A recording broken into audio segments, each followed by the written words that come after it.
नमस्कार. आज शौर्यच्या स्कूलमध्ये होता ऑरेंज कलर डे, तर त्यासाठीच त्याला ऑरेंज कलरचा ड्रेस घालून स्कूलमध्ये पाठवला. त्याच्या अगोदर सकाळी उठल्या उठल्या मसूर डाळ भिजत ठेवली, कारण मी रात्री गाजर वगैरे आणायचं विसरली, कारण काल होता गुरुवार. तर त्यामुळे मला काही जायला जमलं नाही. तर सकाळचं लवकर उठून डाळ भिजत घातली. नंतर माझं आवरलं छान आणि तोपर्यंत डाळ पण छान भिजली होती. तर भिजलेली डाळ जी होती मसूरची, तर ती डाळ एका मिक्सरच्या भांड्यामध्ये काढली. त्यामध्ये मिरची टाकली, लसूण टाकला, ओवा, जिरं छान असं ते वाटून घेतलं मिक्सरवरती. आणि वाटून घेतलं की मग ते एका भांड्यात काढलं. त्यामध्ये मग हळद, मीठ आणि धने जिरे पावडर वगैरे टाकलं आणि छान असं मग ते मिक्स करून घेतलं. वरून थोडंसं तांदळाचं पीठ पण टाकलं आणि छान मिक्स केलं बाइंडिंग येण्यासाठी. त्यासाठी ते भिजत ठेवलं आणि नंतर मग मी त्याचे घेतले डोसे बनवायला, कारण आज ऑरेंज कलरचं काहीतरी द्यायचं होतं. तर हे ऑरेंज डोसे मी त्याच्यासाठी बनवले होते. तर डोसे छान असे करून घेतले, आतून छान असे भाजले जावे म्हणून मी त्याच्यावरती झाकण टाकून भाजले. तर खूप छान झाले होते ते. शौर्यला स्कूलला पण टिफिनला पण दिले आणि मग त्याला नाश्त्याला पण तेच दिलं, स्वराजला दिलं.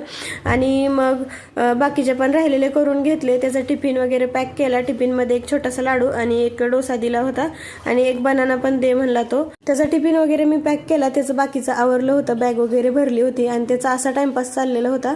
खिडकीतून सूर्यप्रकाश येत होता, तर त्याला तो खेळत बसलेला. सकाळी सकाळी ना असंच टाइमपास करत बसतो, कशाला पण खेळत बसतो. त्याला शाळेचा उशीर होता म्हणूनच. आणि नंतर मग त्याचं मी आवरायला घेतलं. आणि असं काहीतरी टाइमपास करायला भेटलं ना तर त्याला स्कूल आहे हे लक्षात पण राहत नाही. काहीतरी खेळत बसतो, काहीतरी काढत बसतो असं. आणि मग नंतर मी त्याचं आवरायला घेतलं, कॉम वगैरे केला, आवरलं आणि बाहेर जाऊन छान फोटो काढले त्याचे. कारण त्याचं असतं असं काही विशेष केलं तर मग माझे फोटो काढ म्हणून फोटो काढले, व्हिडिओ छान काढला. नंतर स्कूलमध्ये सोडून आल्यावर मी नाश्ता केला इथं आणि मग चहा घेतला छान.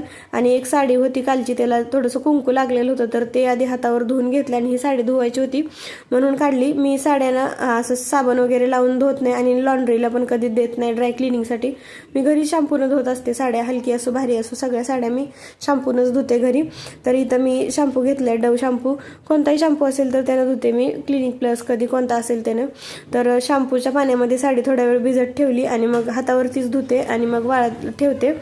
तर छान अशी साडी ठेवली भिजायला. आणि मग बाकीची पण कामं मला करायची होती. कालची जी पूजा होती तर ती मला आवरायची होती आणि तर ती पूजा उतरायची होती, मला उत्तर पूजा त्याची करायची होती. तर ते सगळं सामान काढलं आणि काढून ठेवलं एका बास्केटमध्ये, कारण आता झाले संपले गुरुवार म्हणून. तर बाकीचं जे सामान होतं ते आवरून घेतलं. घरातल्या देवांची वगैरे पूजा करायची होती तर ती करून घेतली. आणि मग आज ना दुपारी माझं एक पार्सल आलं होतं, तर ते आत घेतलं आणि माझी खूप दिवसाची इच्छा पूर्ण झाली आणि गरजेची पण होती वस्तू. काय आहे तर ते मी पुढच्या व्हिडिओमध्ये दाखवतेच अनबॉक्सिंग केल्यावर. बाय.